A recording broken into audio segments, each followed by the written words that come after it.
Hello once again, my name is Daryl Kwao. We begin tonight from the insurance sector, where industry players are being urged to explore innovative ways of deepening insurance penetration in the country.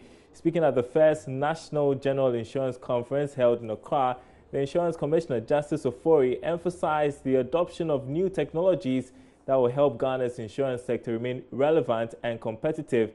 Here's more in this report. The conference attracted several players in the insurance sector who deliberated on new ways of becoming relevant in the changing trends of information technology. Insurance Commissioner Justice Ofori says adopting technology could help increase productivity in the sector.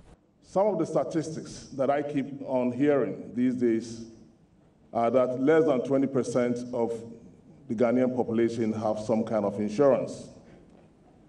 And also, about 30% of vehicles on our roads are not insured. Now, while I cannot vouch for these statistics, I think they help us understand the picture out there that we all face.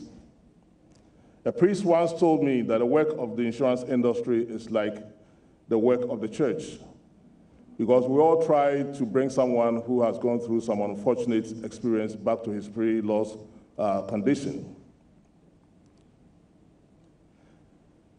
All of us here, especially those of you who are my contemporaries or older, would agree with me that life is full of the unexpected. These unexpected events can adversely affect us, whether we are insurance practitioners or priests.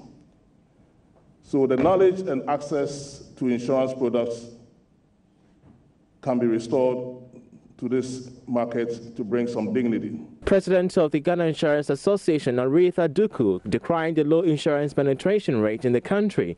She believes the digitization of the sector will go a long way to boost public confidence. In the face of social media proliferation, digitization, and technological advancements, the insurance industry cannot afford to remain unconcerned. Business innovation is the key to survival in these times. Insurance companies must take advantage of the speed, effectiveness, and efficiency that comes with these changes, at the same time keeping an eye on the disruption associated with technology and digitization. On behalf of the Finance Minister, technical advisor at the ministry urged industry players in the sector to employ best practices to prevent some interferences from external forces.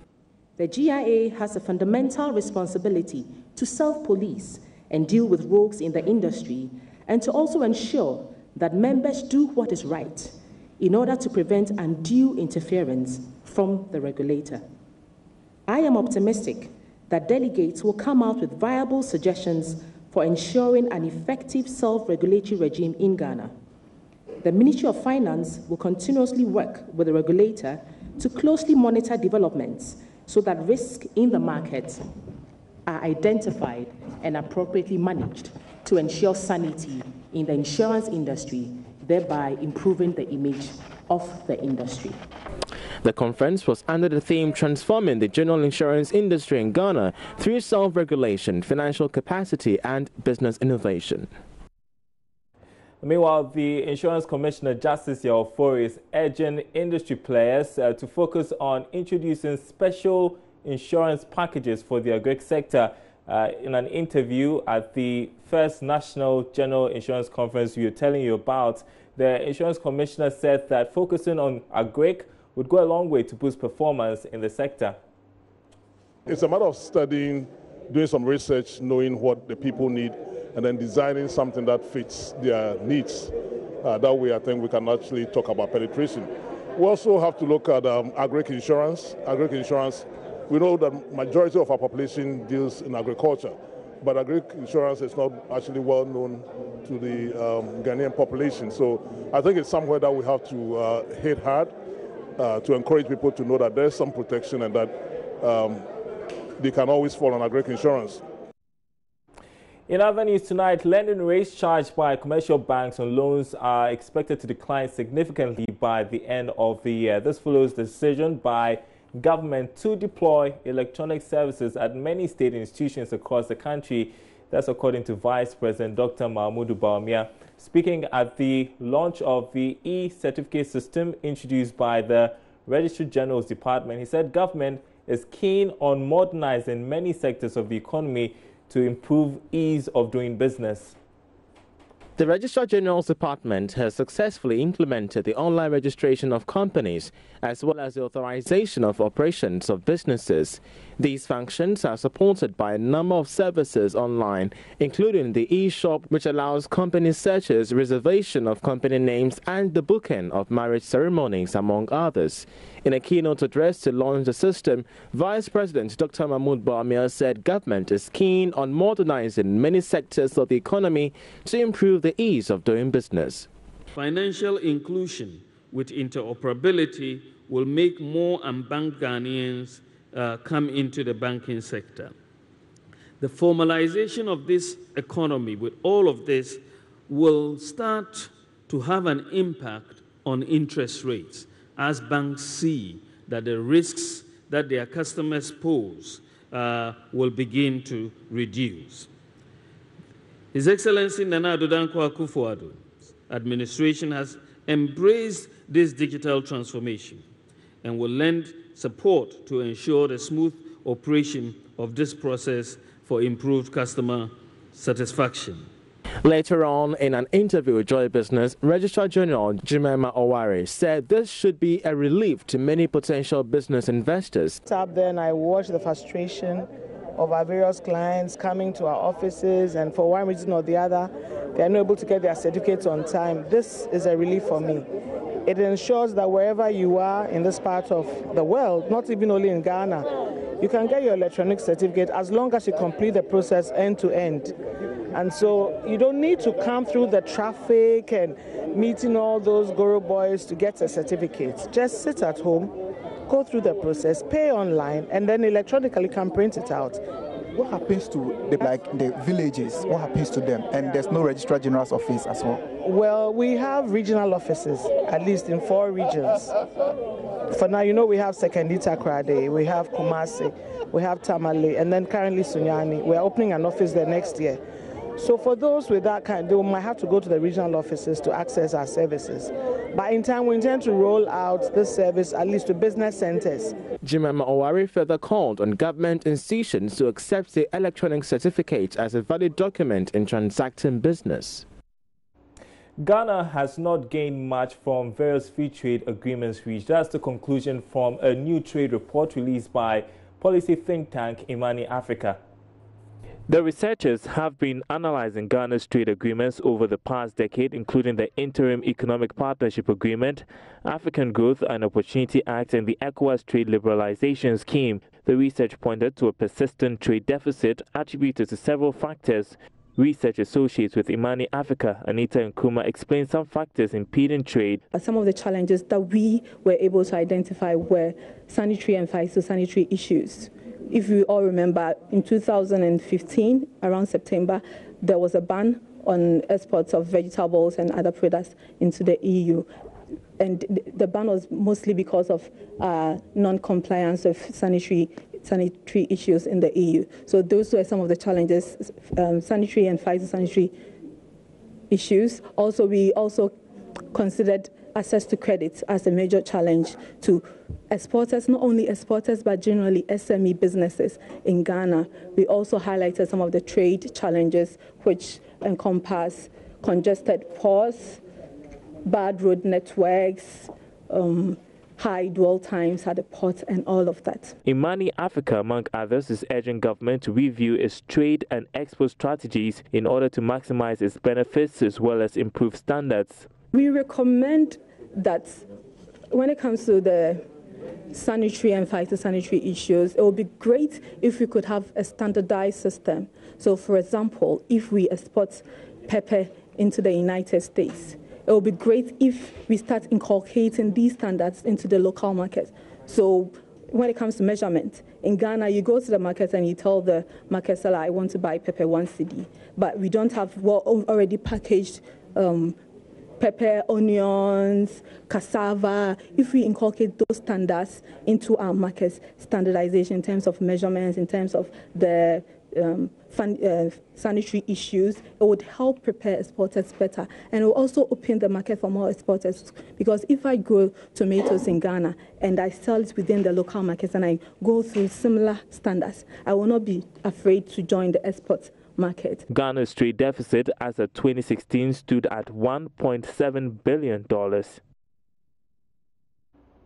Now, as part of its corporate social responsibility, MTN Ghana has committed about 4.5 million cedis to support the United Nations Children Education Fund UNICEF Health Initiative. Dubbed AGO, the initiative launched about 2 years ago is a platform that provides mobile subscribers with information on how to manage the major outbreaks such as cholera. MTN's Senior Manager for Products and Services, Bless Agojo, spoke with Joy Business after his short ceremony to sign the Memorandum of Understanding between the two entities. The AGO service, which is free for MTN subscribers, was launched in 2015 in response to the Ebola outbreak. Subscribers were provided information on how to manage the outbreak of Ebola and cholera, which threatened West African countries.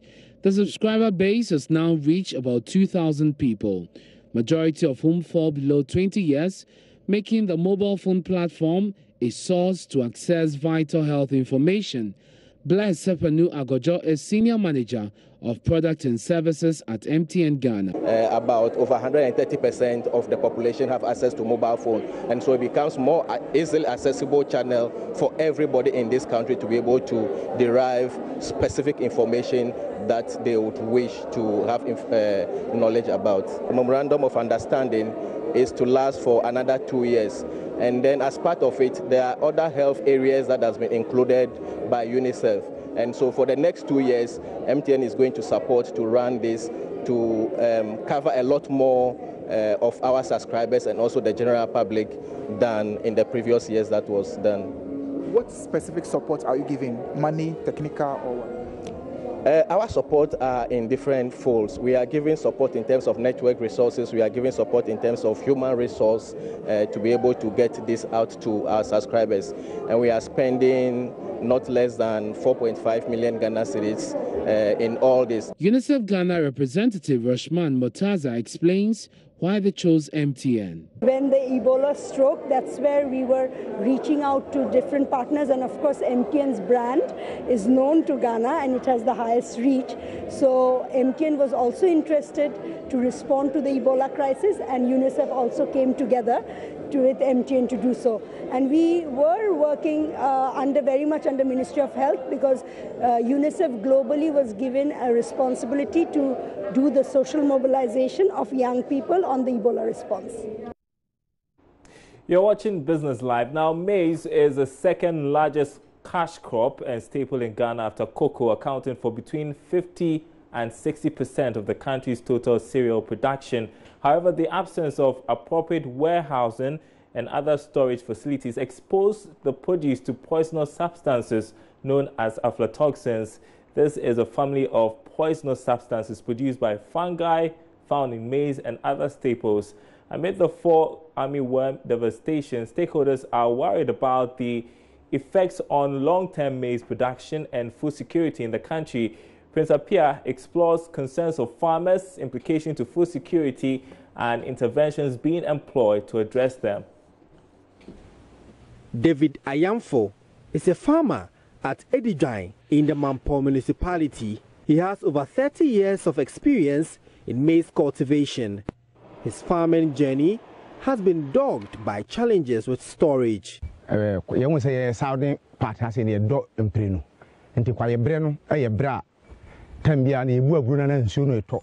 the rainy season, if you don't have anywhere to store your crops, it will spoil. He says, I cultivate 100 acres of maize without warehouse. It will develop molds, then aflatoxins set in.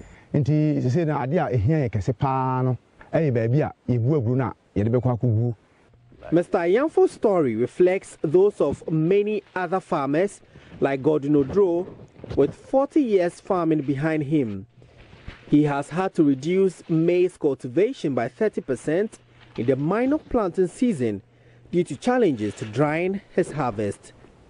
For that long time I've been farming, the problem we had from the very beginning is still hanging on us. The problem of aflatoxin. It has been a big challenge to me. We dry it on tarpaulins whilst it's raining. You will be drying the major seasonal produce whilst the rains are coming. You can't get the time to go to the farm to continue with the minor seasonal produce and then be at home at the same time drying the maize. Ghana has a shortfall in maize production of about 9% to 15% of national requirement, and that is projected to increase, according to Ghana's Millennium Development Authority. Maize contamination by aflatoxins is a danger to public health, besides its serious implication on the crop as a potential export commodity. So what are authorities doing? This is where we spread the aflatoxin. Here is senior agronomist at the United States Agency for International Development, Hansen Agbozo, of the agency's Agricultural Development and Value Chain Enhancement, talks about experimented new chemical interventions. So this field, as we stand before it, has been treated with aflatoxin material that is able to work into the soil and neutralize the aflatoxin situation. The mind that the chemical that is released through aflatoxin, which becomes a health issue, is resolved. So USAID is supporting us to do all these things. And this field will be using for all those trusts. At the end of when we harvest, they will subject it to aflatoxin test to know how far the aflatoxin that we apply to the field has worked. And if it works, that means we can expand the program. Dr. Marilyn Warburton is a United States Development Agriculture scientist affiliated to the Mississippi State University. She is on a joint mission with local scientists at CSIR to explore ways to address the aflatoxin challenge. They met in Kumasi for a 3-day training session on a topic breeding for aflatoxin resistance, from DNA extraction to data analysis. So we have created maize varieties that do not make the aflatoxin. They don't get the aflatoxin, but they grow only in our area. So we want those genes that are causing resistance to be moved into maize that will work in growing areas in Ghana.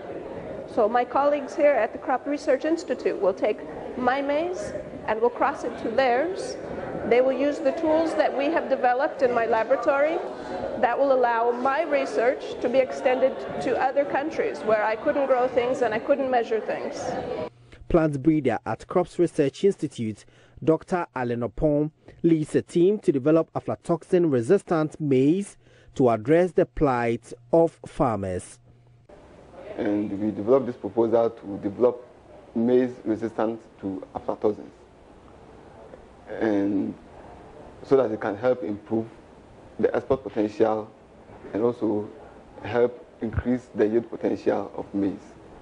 And since 2015, research has been going on. We've received germplasm, aflatoxin-resistant germplasm. We've been introgressing the resistant genes into our elite genotypes. And then we are also testing those embryo lines themselves and see if they are adaptable to environment. And then we do further developments and possibly release them as varieties for Ghanaian farmers. It is hoped that some of these interventions will be successful in order to address the long-standing challenge. Prince Apia reporting. Switching from maize to rice, and Ghana now spends about $500 million in importing rice as local farmers continue to struggle now, as some farmers speculate some food shortages and food insecurity next year. Upper East Regional Correspondent Albert Sori visits rice farmers in Navrongo to find out how neglected irrigation dams are hampering production. This is the Bonia community in Navrongo. As these farmers nurse their rice seedlings in preparation for the farming season, uncertainty lurks on their minds. Up here, the rains sometimes get too scanty for the cultivation of crops that need lots of water, like rice. Therefore, the farmers here depend on water from the Tono Irrigation Dam, one of the largest irrigation projects in northern Ghana, which is yet to see any rehabilitation since its construction in 1979. Robert Abuka is a rice farmer here at Bonia. He has been in the business for at least a decade. We have enough water in the dam, but the problem is with the canals. As for the major canal, that one there's no problem with it, even though there are some few problems. But with the minor canal, that the small canals, it has been in the system for so many years.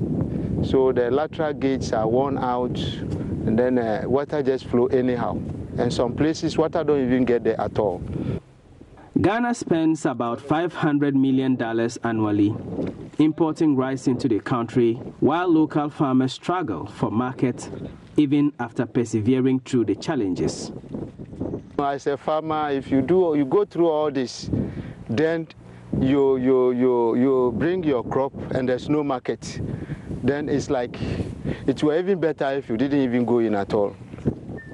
Even as these challenges persist, these farmers keep hopes alive that the new government could meet them at the point of their need in its planting for food and jobs agenda. Albert Sori, Joy News, Bonia, in the Kasana-Nankana municipality of the Upper East region. Dire situation. We are moving straight to our interview of the day, and the digital address system was launched by President Akufo-Addo yesterday. Now, among others, the new system is expected to facilitate business and create an enhanced relationship between operators and customers. We've been gauging the reactions of, we're picking the reactions of the business community to the launch of this new addressing system.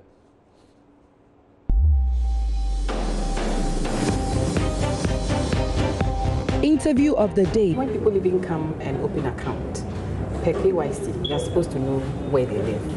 And because there's no address system, you have to draw. You have to do cartography, sketch where they live. So this sometimes people don't even know how to draw. So it's very difficult to even locate exactly what somebody has put on paper. So if we have the address system, that one is simple. You just go into the software, you put the person's name and everything comes up. And it will really, really help us. Even for the credit references, it will help in the credit delivery. Very, very, very much help in the credit delivery. It's going to be very relevant. A number of factors. One, like I mentioned, is going to make us more cost efficient. It's going to reduce our costs. So our bottom line, we are going to make more money. Secondly, we are going to be time efficient in that we'll deliver to customers on time. And then thirdly, it's going to improve our customer satisfaction. And also it's going to promote socioeconomic development. In that, because we are going to deliver on time, it's going to improve our brand loyalty. Customers will now trust us. They will patronize our services, which will also end up creating a lot of jobs for guys out there who are not working.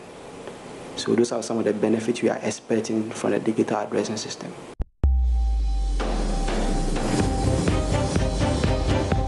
Interview of the day. Time to wrap up, but of course there's plenty to read on our website, myjoyonline.com/business, including the launch of the e-certificate system by the Vice President today. Of course, you can catch up on all our shows just in case you missed out on them. My name is Darryl Kwao. We'll see you same time tomorrow.